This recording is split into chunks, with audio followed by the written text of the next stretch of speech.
ఖమ్మం జిల్లా వైరా నియోజకవర్గంలో కాంగ్రెస్ పార్టీ కార్యాలయంలో జార్ఖండ్ రాష్ట్రం అసెంబ్లీ ఎన్నికల్లో కాంగ్రెస్ పార్టీ గెలుపును హర్షిస్తూ కాంగ్రెస్ పార్టీ ఆధ్వర్యంలో సంబరాలు నిర్వహించారు. ప్రధాన రహదారిపై టపాసులు కాల్చి స్వీట్లు పంపిణీ చేసి కాంగ్రెస్ పార్టీ నాయకులు కార్యకర్తలు సంబరాలు చేశారు. ఈ సందర్భంగా కాంగ్రెస్ పార్టీ నాయకులు మాట్లాడుతూ కాంగ్రెస్ పార్టీ అధినేత రాహుల్ గాంధీ నాయకత్వంలో జార్ఖండ్ రాష్ట్రంలో కాంగ్రెస్ పార్టీ అధికారంలోకి రావడం ఆనందంగా ఉందన్నారు. తెలంగాణ రాష్ట్ర ఉప ముఖ్యమంత్రి మల్లు భట్టి విక్రమార్క ఏఐసిసి పరిశీలకులుగా వెళ్లి తెలంగాణ రాష్ట్ర సంక్షేమ పథకాలను విస్తృత స్థాయి ప్రచారం చేసి అధికారంలో తీసుకొచ్చారని అన్నారు. ఈ సందర్భంగా ఏఐసి నేత రాహుల్ గాంధీకి డిప్యూటీ సీఎం మల్లు భట్టి విక్రమార్కకు కృతజ్ఞతలు తెలిపారు. ఈ కార్యక్రమంలో కాంగ్రెస్ నాయకులు కార్యకర్తలు పాల్గొన్నారు.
ఓకే తీసుకోండి.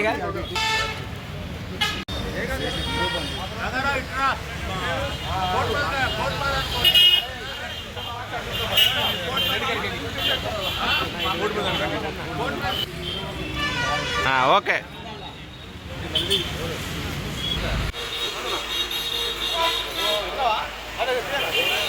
ఓకే ఇవాళ పెరిగిపోవాలి. ఇవాళ